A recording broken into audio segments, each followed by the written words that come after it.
You're watching Channel 4. Best Athletic Conference in conjunction with Raycom Sports and Entertainment. For Arkansas and Texas, the fight for supremacy in the Southwest Conference is as old as the league itself. And when it comes to college football rivalries, the Hogs against the Horns is one of the nation's biggest. From the legendary shootouts of the 60s to the last-second heroics of the 80s. These traditional powers have battled it out for championships and thrilled generations of loyal fans. Today, the war goes on. It's Arkansas and Texas on Raycom.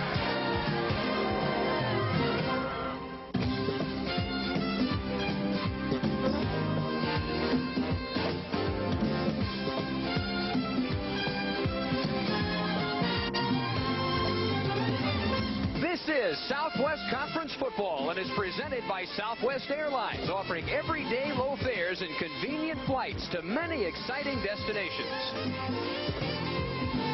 Also brought to you in part by Dr. Pepper, by the Jefferson Pilot Life Insurance Company, by Coors Light, by GTE, by Phillips 66.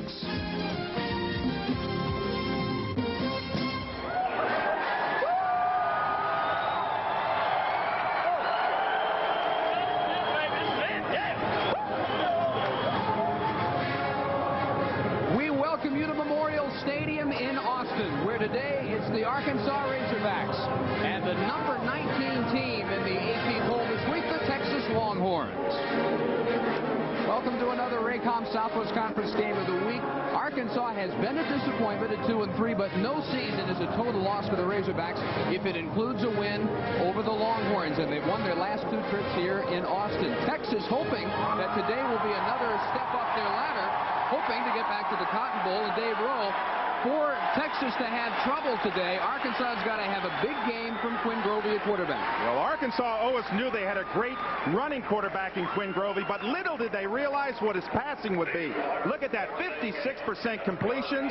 He is the number 2 rated passer in the nation, and he is unbelievable. He has had to throw a little bit more than they want, and the reason is right here. They have not caused much trouble for anyone defensively. Absolutely, defensive woes. This season, only 3 sacks, 2 interceptions, and in the last 2 games, they've allowed 103 points. Well, Texas was here a year ago. Remember, they beat Oklahoma, then they beat Arkansas, then the bottom fell out, and they think it won't happen this year because of senior leadership. Well, the senior leadership starts with Stanley Richard. 18 tackles last week against Oklahoma. People here are saying that he's having an All-American year, and they should know they've had some great defensive backs here, but he's going to need an All-American day today against Quinn Grovey. Offensively, a lot of youth for Texas. Freshman running backs Phil Brown and a new face from last week, late in the Oklahoma game, Butch Hadnot. Oh, what a surprise last week for Butch Hadnot to come in. The biggest drive that they had in the game, had 2 outstanding runs, and we'll probably see a lot of him today. Well, this game traditionally impacts the Cotton Bowl race 12 times since 1959. In fact, it's been the key game in determining the Southwest Conference standings. Today, of course, TCU is in the driver's seat. But because Houston can't go as the Southwest Conference champion, Arkansas may not be out of it. This may be the rare year when 2 losses will not automatically keep a team out of the Cotton Bowl. We return to the kickoff in Austin after these messages from Southwest Airlines. For 72,000 at Memorial Stadium in Austin today, as the captains meet at the 50-yard line for the coin flip.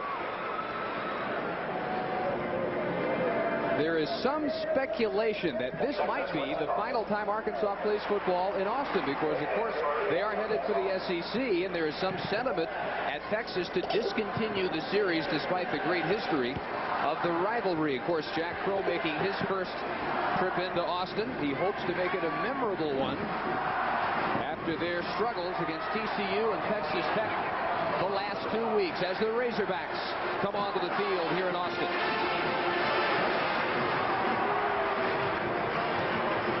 Texas has been dominant. This is the only Southwest Conference opponent to have a series advantage over the Hogs, and it's a big one, 53-18, but the visitors have won 4 straight games, and in fact 6 straight games have been decided by 1 touchdown or less. The average margin in the last 6 years has been 4 points. That's exactly what it was in Fayetteville last year. And that's the difference right there. Close calls. Look at the margin of victory. 2, 7, 2, 3, and 4. That's amazing. And I hate to see this rivalry go down the tubes because they have had it's a tremendous rivalry. It's decided the Southwest Conference title. It's decided the Cotton Bowl a bunch of times. It's also a tremendous win today coming out of the South. Needless to say, it will be a factor. And David McWilliams and the Horns have won the toss. They defer. Arkansas will kick and defend the South goal. In other words, they take the win here in the first half. 72 degrees, gusts of up to 20 miles an hour. And it should remain partly cloudy in central Texas this afternoon. And Dave, the first thing you think of when you look at game conditions like that is the wind, of course. And the wind at your back in the end with the margin of victory that we've just seen, a field goal looms in the future of this team in this game. Quinn Grovey. David McWilliams, to say the least, is a little bit worried about controlling Mr. Grovey.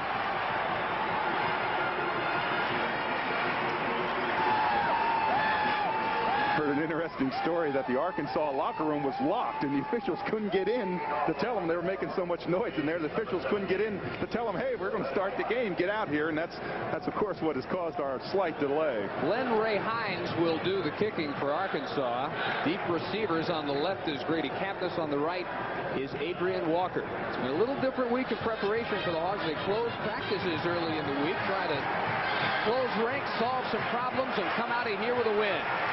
And with the wind, the kick hits the crossbar. And Texas will start from its own 20-yard line. Peter Gardere, the sophomore from Houston Lee, has not been quite what he was last year, but the numbers are still good. 58%, 3 touchdowns, only 2 interceptions, and of course 2 huge touchdowns to beat Oklahoma. The final one to Keith Cash with 2 minutes to go last week.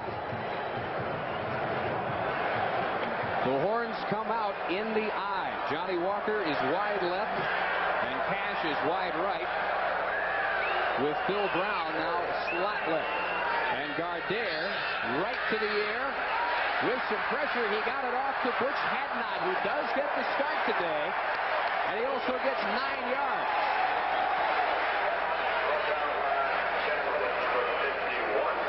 Along with those two in the backfield, Hadnot and Brown, Cash and Cash. Terry and Keith, the twins from San Antonio, and their high school teammate Johnny Walker at the split end spot. Up front, Johnson, Miller, Smith, Boyd, and Thomas, who has been touted this year for some All-America honors. 9 yards on first down. And on second down, it is Phil Brown into the teeth of the Arkansas defense, and the Hogs say they got a fumble, and they do. Oh boy, what a change of field position. Unbelievable. To fumble the ball, they had the first down. Now they fumbled it. They fumbled it on their own 33-yard line. Arkansas's got great momentum off this turnover. We perhaps can see this fumble in tight here. There's the handoff. He gets the first down here, just doesn't put the ball away. Great rip out. Look at the rip out by the defensive player to rip the ball. He got his hand on the ball and just tore it out. Ken Benson caused the fumble. Darwin Ireland with the recovery, and Ron Dickerson is stacked up on first down. But he does get inside the 30. Anthony Curl, the weak side linebacker, with the tackle for the Horns. Quinn Grovey, the senior from Duncan, Oklahoma. Spike Dykes of Texas Tech says he's the best pure college football player in the country. 10 touchdowns. That's one underneath the single season record for Arkansas. Give up the middle. E.D. Jackson goes nowhere. Shane Dranette and James Patton, the left side of the defensive line for Texas. On the tackle, Dickerson and Jackson are the setbacks. Lindy Lindsey is the tight end. Tracy Caldwell and Derek Russell, who may have every Arkansas receiving record by the time he leaves. Flores, Gifford, Castillo, Henry, and Oliver in an offensive line which has undergone some shuffling this year. Hogs need 11 on third down. Grovey with the inside pitch, and Dickerson is stacked up at the 29 by Stanley Richard. Dave, did you see that adjustment by Quinn Grovey? That was amazing. That's going to be the shuffle pass underneath. He sees it. He dumps it over top of the defensive rush. The Texas defense. Shane Dronette may be an All-American by the time he leaves. Patton, Jeter, and Giles up front. Giles is an Outland Trophy nominee this year. Curl, Jones, and Tubbs getting his first start at linebacker, with Boone Powell out with an elbow problem. And the Hogs will try a 46-yarder. Todd Wright has made his last 10 field goal attempts. And the streak comes to an end. Although Wright disagrees. Oh boy, does he ever. He just put his hands up and said, what do you mean? That ball had to be awfully close. Watch here. I think it's going to go over this goalpost here. It's going to circle out of this goalpost. Oh boy, that was awfully close. You see the official in perfect position, look right up and make the call. So we are still scoreless. 12:23 to go in the first. Back after this from Southwest Airlines. Same guy that blew that last OU field goal wide left last week blew Todd Wright's first field goal wide left this week, and so it is still 0-0. You saw Wright vehemently arguing that call. He thought it was good. Our angle seemed to show it just blew it wide left, and so the Horns take over on their own 28. Play action for Gardere. And it is broken up by Darwin Ireland, the same Hog who got the fumble recovery. The ball was intended for Johnny Walker. Ireland is a redshirt freshman from Pine Bluff, 6'1", 211 pounds. And with him defensively for the Hogs in their three-man front, Chad Rowland moves from nose guard to left tackle. Owen Kelly gets the start at nose guard, and Scott Long at the right tackle. Ireland, Benson, Harris, and Thomas far and away their tackling leader. James, Banks, David, and Floor in the secondary. Inside give Phil Brown, and he leans forward to about the 34. Benson made the hit at that point. It'll be third down for Texas. We're going to see a lot of power football today. Texas has decided to run the ball. Arkansas knows they have to run the football, so we're going to see a lot of line play, offense against defensive lines. See how strong they are. Test them out early. Horns split three men wide. Keith Cash inside of Johnny Walker left. Terry Cash is wide right. On third down. A lot of time. Gardere overthrown, intended for Keith Cash. He threw it into a crowd near midfield. Dave, I'm going to tell you one thing. Ben Floor had that ball zeroed in like you would not believe, and it got tipped. It's the only thing that kept it from being an interception. I think Mick Thomas, the strong side linebacker, got a hand on it. Alex Waits, one of the top punters in the nation, 7th overall, 44.5 yards per kick. Dean Peavy is back deep along with Tracy Caldwell, and a typical low liner. Then the wind catches it, sends it up, and it's Caldwell up the middle to about the 32. A 5-yard return of a 40-yard punt into that stiff southerly breeze. 0-0 here in Austin. Texas 0. Early scoring opportunity ended in a missed 46-yard field goal by Todd Wright for Arkansas. And they take over at the 32 after the punt by Waits. Grovey to Ron Dickerson. Second effort gets him across the 35, where Brian Jones comes up from middle linebacker to make the stop.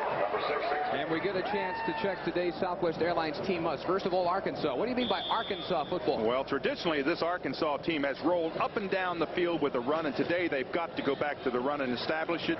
Stay in the game early, because against TCU and Tech, they got so far behind they were unable to come back and make big defensive plays. In the last 2 weeks, they've allowed over almost 1,100 yards yards against their defense. Dickerson got 3. Winfred Tubbs in the Arkansas backfield this time. What a hit by Winfred Tubbs.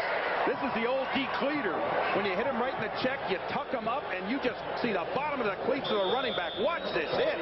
Boom! There's the cleats up. Boy, oh boy. Winfred Tubbs says, you're not using the second team when you got me in here, buddy. Tubbs, of course, last year a fullback, but only out of necessity. They feel much more comfortable with him on the defensive side. He caused a loss of 2.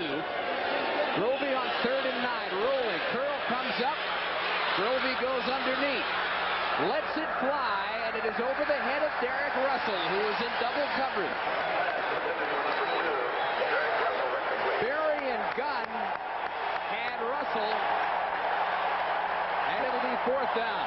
Well, we talked about how they were going to control Quinn Grovey, and they've taken Anthony Curl, 42, and he is just out there just trying to cover Quinn Grovey and stay in front of his face. Quinn Grovey lets that one fly for about 40 yards. What a talented quarterback. 4th down, and Glenn Ray Hines, who is now the full-time first-team punter, will kick to Grady Katniss. Hines, a senior from Houston, averaging 41 yards on his first 5 kicks this year. And a fair catch at the 19 by Katniss, a 47-yarder with that win behind Glenn Ray Hines. Well, the Texas months for today. Well, first of all, they got to get the ball out of Quinn Grovey's hands. That's hard to do because he takes the snap every time. But what they want to do is make him pitch it fast, make him throw it quickly. Have Peter Gardere have a free and easy day. Let him play with just a lot of confidence. Look off his receivers and play well. Score 7s and not 3s. They've scored only 7 touchdowns, and they've tried 12 field goals. Those are the Southwest Airlines team muster today. Horns on 1st down. Give to Butch Hadnot. Not rambling out of bounds. Nice yardage on 1st down. Hadnot, a true freshman from Kirbyville. He's a cousin of former Texas Tech All-American James Hadnot. As we get our first check today of the Dr. Pepper scoreboard. And some of the early scores from the East. Michigan reeling after they lost to Michigan State, but an early lead today. This ball is so close, I think they're going to take a chance and measure it. When he went out of bounds, he skipped along the line and may have come up for a 1st down. Give us a chance to look at our officiating crew. The referee today is Wendell Shelton.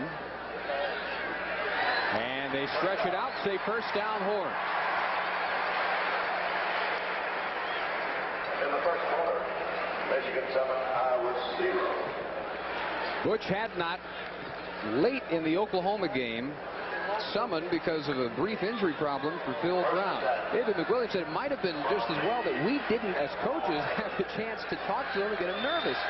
And he went in and with no preparation whatsoever had some of the biggest gains in that touchdown drive. Here's Phil Brown, and he knifes off the left side to the 35-yard line. Pick up of 5 yards. And Dave, you don't know how true that is as a player.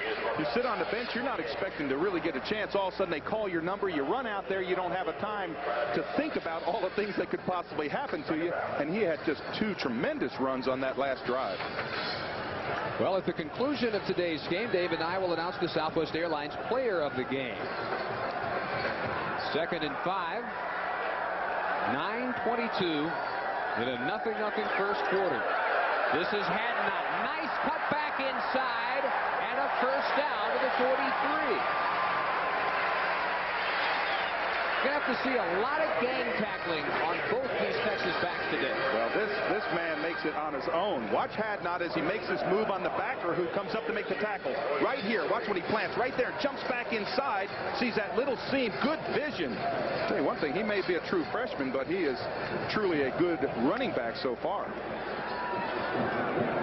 That may be the single best recruited position by David Williams over the last couple of years. They've got some they haven't yet worked in much that are only freshmen and sophomores, showing a lot of promise. Chris Samuels, the senior, with the wide pitch and a big gain to the 41 of Arkansas. Ireland Brendan Floor chasing down Samuels. And we haven't talked about him. More senior leadership. Yeah, that's true. Watch Samuels. He's going to get this toss, and Samuels just squares up. They got everybody inside. There's a good block on the outside there, and he just turns it up and picks up nice yardage. Hey, one thing, that was not a play that would fool you because they had already started motion that way. Well, it goes for 16. All the way to the 41 of the Razorbacks, out of the eye. Gardere with another gift to Samuels, and another first down.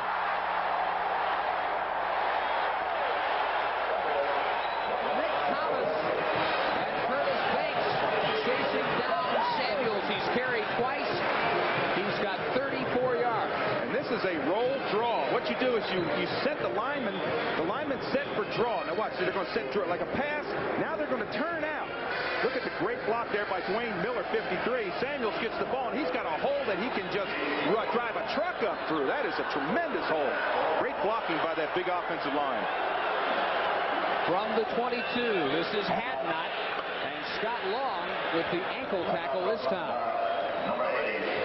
Long, who returned from a spring knee injury only last week and back as a starter at right tackle, sophomore from Benton, Arkansas, and a former Arkansas High School Player of the Year. You know, when I was down on the field yesterday during practice, the Texas players, all the linemen are saying, "Hey, Dave Rose, say something good about me." I said, "Well, do something good, and I'll say something good." They're controlling it right now. They're really controlling the line of scrimmage. Nice big blocks by those linemen. No gain on first down. Still on the ground. Had not belted the middle linebacker, Albert Harris, second leading tackler for the Hogs, junior from Browns Mills, New Jersey. And a nephew of former Arkansas All-American Leotis Harris. Well, there's 51. That's Stan Thomas. A lot of people are picturing him as a #1 draft choice, and boy, does he pin him in the middle. Boom, look at that hole. When you can drive your defensive lineman down and drop him in the pile, that's it. And he's one of those guys that said to me yesterday, "Say something good about me." Stan, you just got your wish. Well, we talked about the need for Texas to get 7s and not 3s. This is a huge early play on 3rd down and 8. And Gardere over the middle. Samuels inside the 10, first down and goal to go.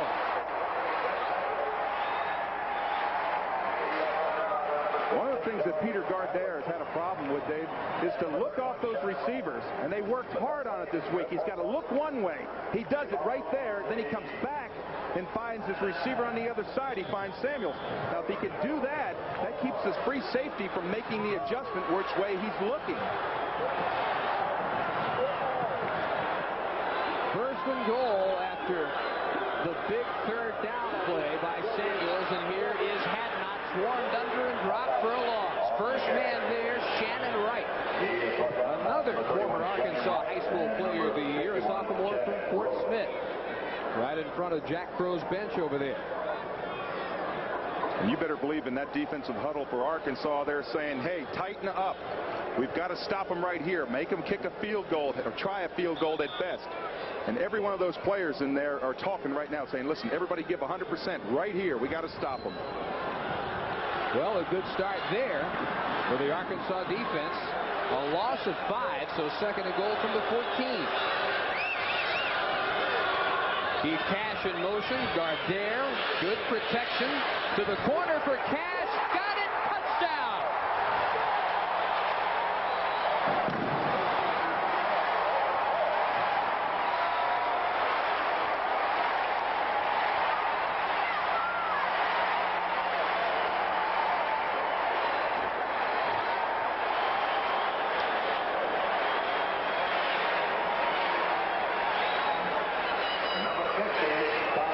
Making 7s instead of 3s, and that's a huge play for Texas. And it's deja vu all over again. Isn't this how the Oklahoma game ended? Michael Pollock for the extra point out of the hold of Martin Murdoch, and it is 7-0. And Dave, on this play, Keith Cash came all the way across. He came in motion all the way across, did a little drag out. But he's got that big size at 6'4". And boy, his guard air, he just feels so confident to go to him. And there's the result, 7 points. Here he is. This is the motion to watch. He taps the quarterback. I'm in motion. Now he just does a drag out. Come down right about the goal line and quick turnout and just use that size. Boy, that's a big, huge play. 5:38 remaining. First quarter. It's 7-0 Horns. Back after this from Phillips 66. Round trip airfare and hotel courtesy of Southwest Airlines and Dr. Pepper. No purchase necessary. Enter today. Pollock with a ground ball, and from the 30, the return for Arkansas, Kurt Botkin, freshman tight end from Baytown lead. The scoring drive for the Horns, 10 plays, 80 yards into the wind. Gardere went to Keith Cash for the 6, and Pollock adding the extra point. And Dave, a decision that Jack Crow made may have impacted Cash's ability to get open there. Well, that's true. You're taking the wind. That's what you mean, the wind factor? Well, Kirk Collins not. Oh, yes, exactly. Kirk Collins. I'm sorry. You threw me a curve there, buddy. You're right. With Kirk Collins not starting because of that problem that he had. You're right. From the 40, Russell is in motion. And the pitch for nothing.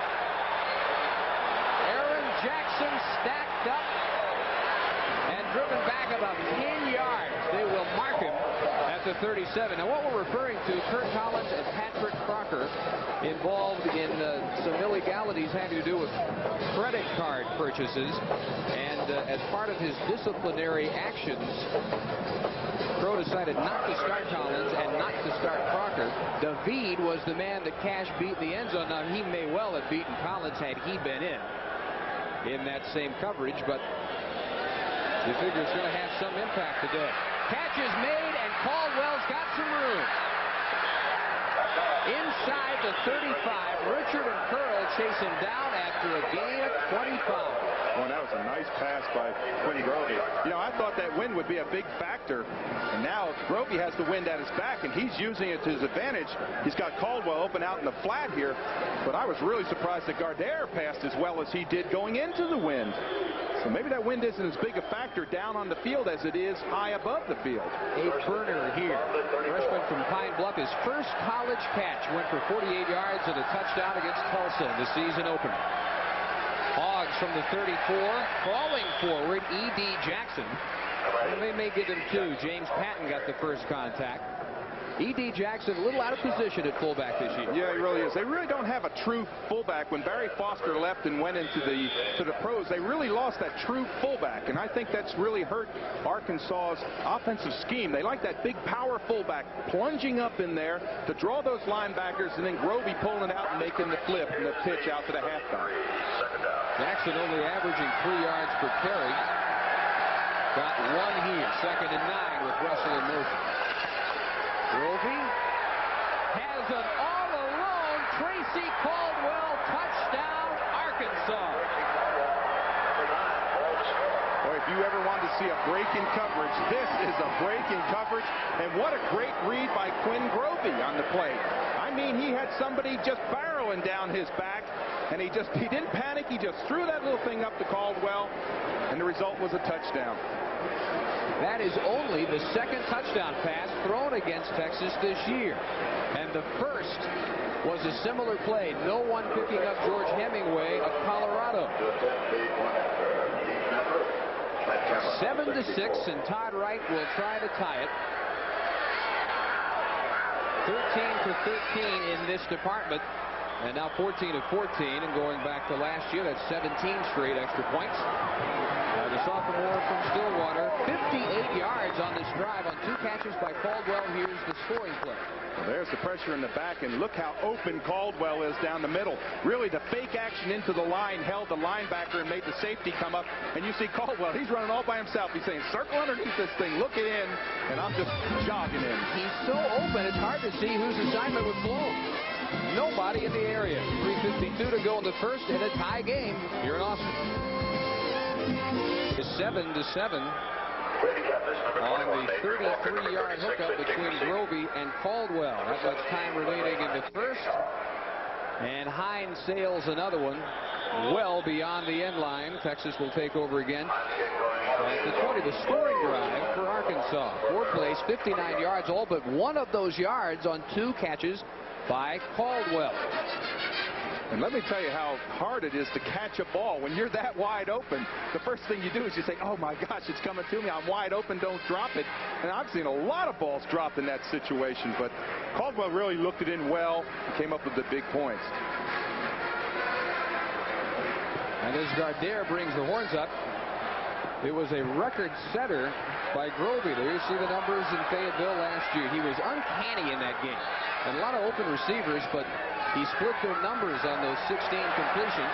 Adrian Walker with his first carry of the afternoon, and he spins forward to the 25 where Chad Rowland, the senior from Sherman, Texas, is there for the stop. Walker last year the Horns' biggest running weapon, and this year they just kind of mix him in. No one should get too tired. There's Quinn Grovey. 11th touchdown. Yep. And he ties the Arkansas record. You know who that's held by? Joe Ferguson. And Ronnie South. And Ronnie South, right. South in 67 and Ferguson in 71. 5 yards for Walker. 2nd and 5. Walker again. No room. Shannon Wright came up from linebacker with help from the left corner Michael James. And the Horns will face a 3rd and about 5.5. On the ground, 68 yards, so much of that by First Samuels on the scoring drive, only 2 for the Hogs. Let me say one thing about Arkansas's defense very quickly.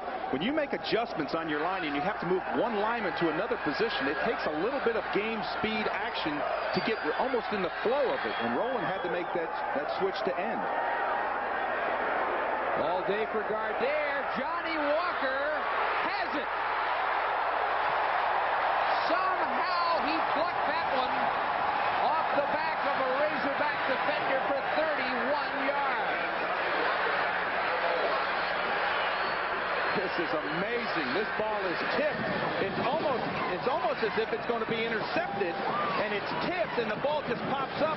And Walker, with that great concentration, he looks it all the way in. Watch this play. The defender's right in position. He cuts right in front of him. He's going to make the interception right there. There's the ball tipped up. Look at Walker again. Tip. Look at it. He's going to get hit. Oh boy, what a big catch.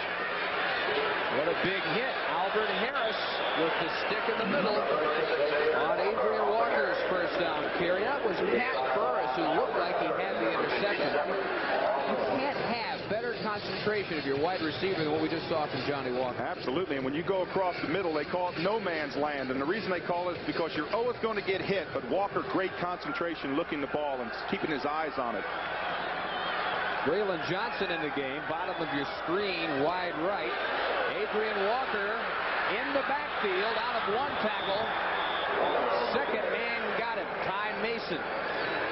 Last year, a starter in every game at linebacker, junior from Decatur, Illinois. Be sure to stay tuned for halftime when we will introduce the Phillips 66 Southwest Conference Player of the Week. And after the loss, it'll be 3rd down and 8. Horns at the Arkansas 42 with time running down on a 7-7 first quarter with 1:07 remaining. Hadnot in the game is the lone setback. Gardere scrambling. Mason on a blitz. Can't get him.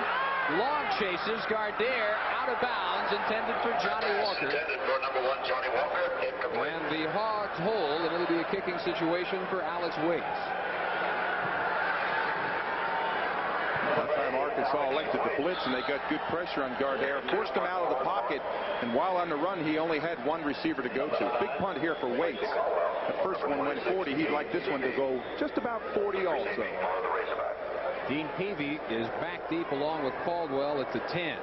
Now that last punt, Waits literally bore under the wind, and then an updraft caught it. And a nice spiral here, but well into the end zone. And a 42-yarder for the senior from Plano East. By the time he's done here, Texas is going to be right there among the best punters ever. And so many Arkansas and Texas punters through the years have been the best in the league. And you look down and you say, how'd that SMU punter sneak in there? So Waits is a tremendous punter. He just popped that thing. He was just trying to lay it